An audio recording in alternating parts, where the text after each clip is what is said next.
Okay, we have a very good face here now. Let me hit you.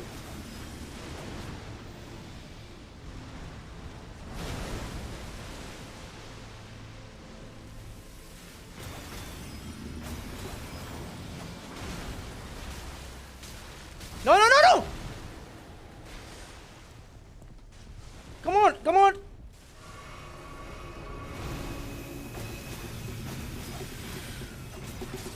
Oh! Oh! Yes!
Hello guys, it's your boy Nesto and welcome back to another Elden Ring video. And today I want to follow up on my Frozen Touch DEX build that I did a couple weeks ago.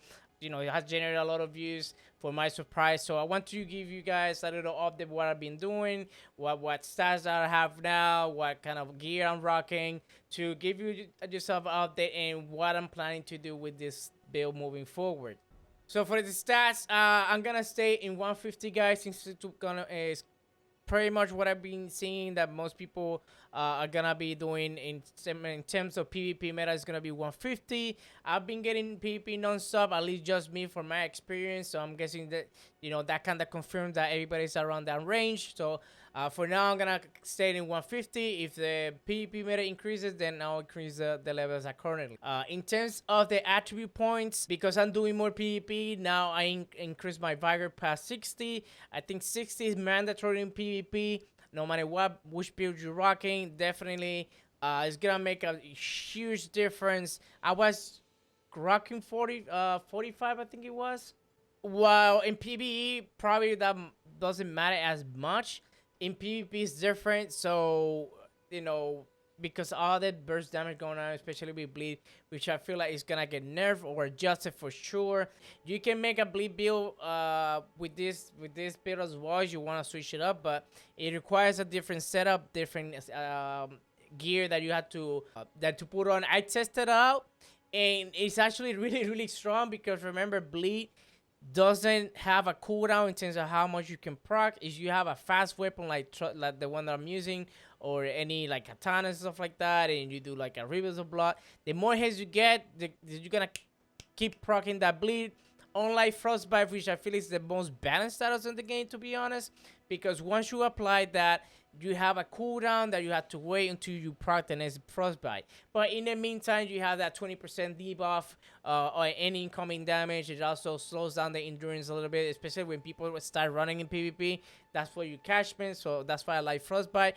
And I feel like it overall is a more balanced stat. As you can see, the attack power of my weapons are really high, and that's what I'm counting if my talisman procs, if I have any like tears buff applied and stuff like that, definitely can get really bursty. So I enjoy right now my stats. Now my ideal wheel would be 80-20-20 and probably 58. So that will be my best, I think, advice how to approach the points. But since I think I need to find more lava tiers to respect, this is what I have for now. This is another thing that I'm been trying to like test as much as possible, but the game is not that flexible in order to do that. So you have to be careful what you're expecting, because you have, I think, up to 10. I think I already wasted like 4. I need to find the others. As you can see, I'm using the Estocs, double Estocs here. They are the best in my opinion. I've been seeing the tables, I've been comparing even with the Rogers, and I think it is ironic how a weapon that comes with a class is the best one in this category. So the Estocs definitely is the best in terms of scaling. For now that I mentioned Ashes of War, I'm using the Bloodhound step. Thank you whoever commented on my last video, because I already know about that Ashes of War. Definitely is the best, especially with this type of builds. Not only uses mana, so you can save some of your stamina. If I use all my I'm gonna expand all my focus point after you have no mana, pretty much it becomes like a little step down of a quick step. So you basically have 2-in-1, which is really awesome because you don't have to like depend on the roll. You can keep doing this if you don't have time to recover your focus point. You still have like a little dumbed down quick step after you have 0 focus point, which is great. And then once you can recover, you can go back and keep doing the Bloodhound. Now it's super awesome for the iframes. However, I think it's a little, when you auto locking something, sometimes it throws you off. So something, instead of helping you, at least from my experience, it just completely messes you up, because I'm trying to get into a target, and then sometimes maybe the target just abruptly move or dodge, and then I do the block step and it just throws me super far away from the target, which was not my intention. Is one of the things that really kind of irritate me right now, but it's definitely a must for this build. So that's when it comes to the Ashes of War. Also, in terms of talisman, I'm using the Radagon Sword Seal. Definitely a must, one of the best in slots. I'm using the Elder Tree's Favor +2, which raises your HP, stamina, and quick blow. And I'm using the Prosthesis of Medicines that boosts you 30/5 and raises your attack power with successive attack. Now for PvP, I'm using the Crimson Amber Medallion, which increases your HP by 7.5% of total health. So definitely it gives me, as you can see, I have almost 2200 on my health pool. Definitely helps in PvP. In PvP, you definitely need the health. So if I'm doing PvP, however, I have 2 options. The no-brainer is the Winged Sword Insignia. Unfortunately, I don't have the rotted version because I committed a mistake. I was very tired, and I didn't notice that on my second try, I decided to kill Millicent instead of defending her. And I'm like, what is going on? And I figured out too late, and, you know, once you kill something in Elden Ring, you're done. So Yeah, if I'm doing PVE, definitely this will be the way to go. In terms of talisman, but if you're doing PvP, in my opinion, you should get the Crimson Amber, which is super easy to get. You didn't even have to kill a boss, and it gives you that sweet health pool. As you can see, my health pool is really, really long. So in terms of the gear, I usually get the most tankiest version, usually the veterans. When I'm doing PvP, it is a very fantastic armor. Me personally, I screwed up and I cannot get the bull gold or something like that. I forgot the name exactly. I killed patch early in game without knowing.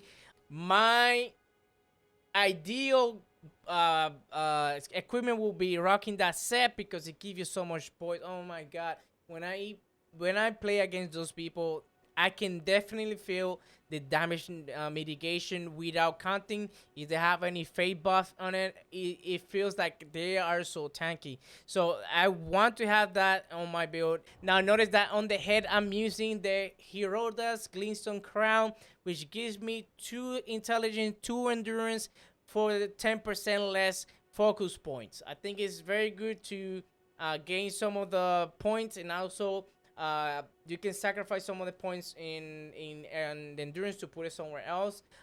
So this is one. The other runner up that you can use is the, what is it? Okina's Mask, which gives you 3 dexterity minus focus percentage. So I think overall the Glintstone provide more for me. For this build, definitely a Glintstone Crown is better.